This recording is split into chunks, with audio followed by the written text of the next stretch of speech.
फैसल वाडा साहब की press conference ने तहलका मचा दिया पाकिस्तान के अंदर। अब ये टॉप स्टोरी बन चुकी है। हर तरफ आप सोशल मीडिया खोल के देखें या आप टेलीविजन देखें या आप न्यूज़पेपर्स देखें तो आपको फैसल वाडा हर तरफ नज़र आ रहे हैं इस वक्त। अब सवाल ये कि फैसल वाडा साहब ने कहा क्या है और उसका एनालिसिस क्या हो सकता है। तो फैसल वाडा साहब की जो गुफ्तगू है उसके 5 हिस्से हैं जो मैं अब आपके सामने रखना चाहता हूँ। पहला हिस्सा है अरशद शरीफ साहब से रिलेटेड। तो ये फैसल वाडा साहब ने इंकशाफ किया कि अरशद शरीफ साहब के साथ इनका राब्ता था और आखिरी वक्त तक ये राब्ते में रहे। फिर इन्होंने ये दावा भी किया कि अरशद शरीफ साहब को जानबूझ के, डरा के, धमका के, उनको परेशान करके मुल्क से बाहर भिजवाया गया था और वो बाकायदा एक साजिश के ज़रिए उनको मुल्क से बाहर भिजवाया गया था। और फिर इसके बाद दुबई में उनको जब वहाँ से कीनिया भिजवाया गया तो वो भी वजारत ख़ारजा या इस्टेब्लिशमेंट या हुकूमत पाकिस्तान के लोग नहीं थे, ये कुछ और लोग थे जिन्होंने उन्हें इंसेंटिव दिया या फिर उन्हें कहा कि आप कीनिया चले जाएं। और इसमें से ये इंकशाफ भी किया जा रहा है, अब ज़ाहिर है गवर्नमेंट की तरफ से भी किया जा रहा है। और राना सनाउल्लाह साहब ने कहा है अरशद शरीफ साहब कीनिया जिन लोगों के पास गए या जिन लोगों ने भेजा तो उनका कारोबार दुबई के अंदर भी है और कीनिया के अंदर भी, और फिर एक फार्म हाउस में भी रखा गया था। मेरा ख्याल है शायद उनका इशारा ARY के जो मालिक हैं सलमान इकबाल साहब उनकी तरफ है कि सलमान इकबाल साहब का कारोबार क्योंकि कीनिया के अंदर भी है और दुबई के अंदर भी है। तो राना सनाउल्लाह साहब ये कहना चाह रहे हैं कि शायद उन्हें इन्हीं लोगों ने यानी कि सलमान इकबाल साहब ने दुबई और दुबई से कीनिया शिफ्ट किया था। अल्लाह बेहतर जानता है कि वहाँ पे सूरत हाल क्या है। यहाँ अब एक फार्म हाउस का जिक्र भी किया फैसल वाडा साहब ने। फिर फैसल वाडा साहब का यह भी कहना है कि उन्हें अंदर से गोली मारी गई, गाड़ी के अंदर से, एक उनके सीने में गोली लगी, दूसरी उनके सर में गोली लगी। अब ये जो ज़ाहिर है एक जो पोस्टमार्टम रिपोर्ट आएगी तो फिर इस बात की तस्दीक की जा सकेगी कि अब वाकई उन्हें सीने में भी गोली लगी थी या नहीं लगी थी, ये भी एक है। फिर उन्होंने ये भी कहा कि मुझे भी मरवा दिया जाएगा और क्योंकि मैं अब इंकशाफ कर रहा हूँ और इसके बाद ज़ाहिर मुझे भी सज़ा मिलेगी। और साथ उन्होंने कहा कि मैंने कुछ लोगों के लिए पैसे दे दिए हैं कि अगर मुझे कुछ हो तो उन लोगों को भी मरवा दिया जाए। यानी कि वो ख़ुद भी टारगेट किलिंग का एतराफ़ कर रहे हैं कि इन्होंने भी टारगेट किलिंग की बुनियाद रखी है और किसी न किसी शख्स को हायर किया। तो अरशद शरीफ से रिलेटेड ये बहुत ज़्यादा खौफनाक हक़ाइक़ हैं या खौफनाक इंकशाफात है। और फैसल वाडा साहब ने अपनी प्रेस कॉन्फ्रेंस में ये इस्टेब्लिश करने की कोशिश की गई है कि अरशद शरीफ साहब को पाकिस्तान के अंदर से कुछ लोगों ने डरा के बाहर भेजा दुबई और वहाँ से फिर कुछ लोगों ने उन्हें कीनिया शिफ्ट किया और वहीं से फिर इनको एक साजिश के तहत कत्ल किया गया या शहीद किया गया। अब ज़ाहिर है ये जो इंकशाफ है ये खौफनाक इंकशाफ है और जब अगर फैसल वाडा साहब को प्रूफ देते हैं तो फिर डेफिनेटली पाकिस्तान के अंदर शायद बेशुमार लोग इसकी गिरफ्त में आ जाएं। फैसल वाडा साहब का जो दूसरा इंकशाफ है वो लॉन्ग मार्च से रिलेटेड है क्योंकि ये PTI के कारकुन रहे हैं, PTI के वज़ीर रहे हैं, इमरान खान साहब के बहुत करीब रहे हैं। तो जब इनकी तरफ से ये ऐलान हो जाए कि ये जो लॉन्ग मार्च होगा इसमें लाशें भी गिरेंगी, इसमें खून भी गिरेगा, तो अब इसके बाद क्या चीज़ बचती है? फिर ये वाकई इस्टेब्लिश हो जाता है कि ये लॉन्ग मार्च पाकिस्तान के ख़िलाफ़ है और इसमें बेशुमार लोग कत्ल भी हो सकते हैं, अपनी जान से भी जा सकते हैं। तो फैसल वाडा साहब का जो दूसरा प्रेस कॉन्फ्रेंस का हिस्सा था वो लॉन्ग मार्च से रिलेटेड था। तो इनकी जो प्रेस कॉन्फ्रेंस है अगर उसका एनालिसिस किया जाए तो शायद फैसल वाडा साहब ने इमरान खान साहब के लॉन्ग मार्च को तकरीबन दफन ही कर दिया है और उसके बारे में एक शक पैदा कर दिया है ताकि लोग घरों से ना निकलें क्योंकि उन्हें अंदाज़ा हो कि शायद हम आगे बढ़ेंगे तो शायद हम भी उन मुर्दा लाशों के अंदर शुमार हो जाएं या हमारा भी खून गिर सकता है। और दूसरा फैसल वाडा साहब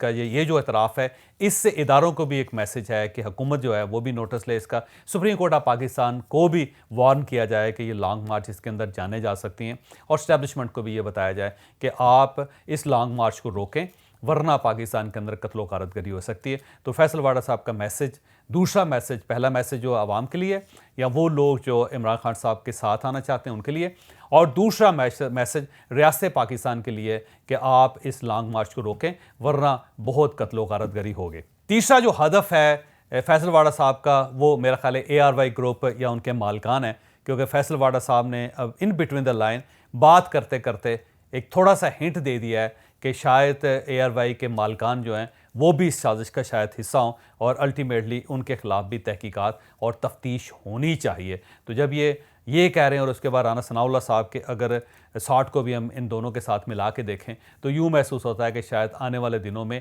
ARY के जो मालकान हैं वो भी शायद इस इन्वेस्टिगेशन का हिस्सा बन जाएं और फिर شاید ان کی گرفتاری کا اعلان بھی ہو جائے یا پھر ان کے خلاف بھی کوئی تعدیبی کارروائی یا تفتیش شروع ہو جائے۔ ارشد شریف کو دبئی سے کوئی عام آدمی کینیا نہیں بھجوا سکتا تھا۔ کینیا کیوں چوز کیا گیا، کینیا میں اس کو کس نے چھپایا، اس کے پس پردہ وہ منصوبہ بندی والے لوگ ہیں۔ ارشد شریف میرے ساتھ کانٹیکٹ میں تھا، اس کی گواہی ARY کے کچھ لوگ اگر ان کو اپنی زندگی کا ڈر و خوف نہیں ہوا تو وہ بھی دیں گے۔ فیصل واڈا کی اگر پریس کانفرنس کو بلیو کیا جائے تو میرا خیال ہے کہ اور کسی شہادت کی ضرورت نہیں ہے، اور وہاں پہ وہ کمپنی جو ہے جس کے پاس ارشد شریف جو ہے وہ گئے ہیں، اس کا تعلق بھی جو ہے وہ ایک ایسی فیملی سے بتایا جا رہا ہے جن کا دبئی میں بھی بہت لمبا چوڑا کاروبار ہے، اور وہ میڈیا سے بھی منسلک ہیں۔ تو یہ فیصل واڈا نے جو باتیں کی ہوئی تو اس نے ایکسپوز کر دی ہے۔ اور فیصل واڈا صاحب کی پریس کانفرنس کا چوتھا حصہ ان سے اپنی ذات سے ریلیٹڈ ہے کہ وہ یہ کہہ رہے ہیں کہ میرے موبائل کے اندر پورا ڈیٹا موجود ہے، اور وہ ڈیٹا انہوں نے آفر کر دیا ہے کہ آپ اس کو نکالیں اور دیکھیں، اور دیکھنے کے بعد فیصلہ کریں کہ ارشد شریف کا کیس کیا تھا اور باقی معاملات کیا ہیں۔ اور اس میں ایک پانچویں چیز یہ بھی ہے کہ فیصل واڈا صاحب نے اپنی پریس کانفرنس میں یہ بھی ہنٹ دیا ہے کہ وہ آنے والے دنوں میں بھی بہت سے انکشافات کریں گے اور پاکستان کو بچانے کے لیے وہ بہت کچھ قربان کرنے کے لیے تیار بیٹھے ہیں۔ تو یہ جو ساری صورتحال یہ ثابت کرتی ہے کہ فیصل واڈا صاحب آنے والے دنوں میں ہر جگہ پہ آپ کو نظر آئیں گے۔ یہ جو ایک کمیشن بن رہا ہے، جو جوڈیشل کمیشن بن رہا ہے ارشد شریف صاحب پہ، میرا خیال یہ ہے کہ یہ سب سے پہلے شخص ہوں گے جنہیں جوڈیشل کمیشن بلوائے گا، اور ان سے جو پروف طلب کیے جائیں گے یا ان سے جو حقائق مانگے جائیں گے وہ ظاہر ہے وہ بڑے خوفناک ہوں گے، اور اگر فیصل واڈا صاحب نے کچھ حقائق یا انکشافات کر دیے تو وہ پاکستان کی سیاست کا رخ بدل کے رکھ دیں گے۔ ایک اور جو چیز آپ کے نظر میں کرنا چاہ رہا ہوں وہ یہ ہے کہ کل جب انہوں نے پریس کانفرنس کی تو PTI کا یہ دعویٰ تھا کہ ہمیں اس پریس کانفرنس کے بارے میں بالکل کوئی پتہ نہیں تھا۔ فیصل واڈا صاحب نے اچانک اعلان کیا اور اس کے بعد انہوں نے پریس کانفرنس کر دی، اور اس پریس کانفرنس کو سب سے پہلے PTV نے پلے کیا، یعنی PTV نے لائیو دکھایا اس کو۔ تو اس کا مطلب یہ ہے کہ فیصل واڈا صاحب گورنمنٹ کا حصہ بن چکے ہیں، گورنمنٹ کے یہ ماؤتھ آرگن بن چکے ہیں، اور اب یہ PTI کے ساتھ ان کا تعلق نہیں رہا، لہٰذا انہیں شو کاز نوٹس بھی جاری کر دیا گیا، اور میرا خیال ہے آنے والے چند دنوں میں فیصل واڈا صاحب کو شاید پارٹی سے بھی نکال دیا جائے۔ اور جب ان کو پارٹی سے نکالا جائے گا تو آپ یہ دیکھ کر حیران رہ جائیں گے کہ ان کے کئی ایسے ساتھی ہوں گے جو سامنے آئیں گے اور سامنے آ کے وہ عمران خان صاحب کو ڈس اون کر دیں گے، کیونکہ فیصل واڈا صاحب اس معاملے میں اکیلے نہیں ہیں، ان کے اور بھی بہت سارے ایسے ساتھی ہیں جو اسی قسم کے انکشافات کر کے پارٹی کو چھوڑ دیں گے۔ تو آنے والے دنوں میں PTI پہ ایک برا وقت بھی آ رہا ہے جس میں سے بہت سارے لوگ PTI کو چھوڑ کے اسی طرح سائڈ پہ ہو جائیں گے اور وہ بھی انکشافات کریں گے۔ تو اگر ہم فیصل واڈا صاحب کے انکشافات کا تھوڑا سا اور تجزیہ کریں تو ہمیں یوں محسوس ہوتا ہے کہ فیصل واڈا صاحب نے سیاست کے تالاب کے اندر ایک بہت بڑا پتھر پھینک دیا ہے جس سے بہت زیادہ لہریں پیدا ہو رہی ہیں، اور یہ لہریں بڑھتی چلی جا رہی ہیں، اور یہ سلسلہ اب مجھے رکتا ہوا نظر نہیں آ رہا۔ اب میری گٹ فیلنگ یہ ہے کہ اگر اسے سمیٹا نہ گیا، اگر گورنمنٹ اور عمران خان صاحب ایک جگہ پہ نہ بیٹھے، اگر سپریم کورٹ آف پاکستان نے انٹرونشن نہ کی اور انہوں نے سب کو ایک جگہ پہ بٹھا کے کسی فیصلے پر مجبور نہ کیا، تو میرا دعویٰ یہ ہے کہ ملک میں مارشل لا لگ جائے گا،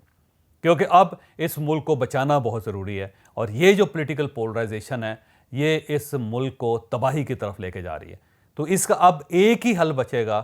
کہ آپ ملک میں ایمرجنسی لگائیں، مارشل لا لگائیں،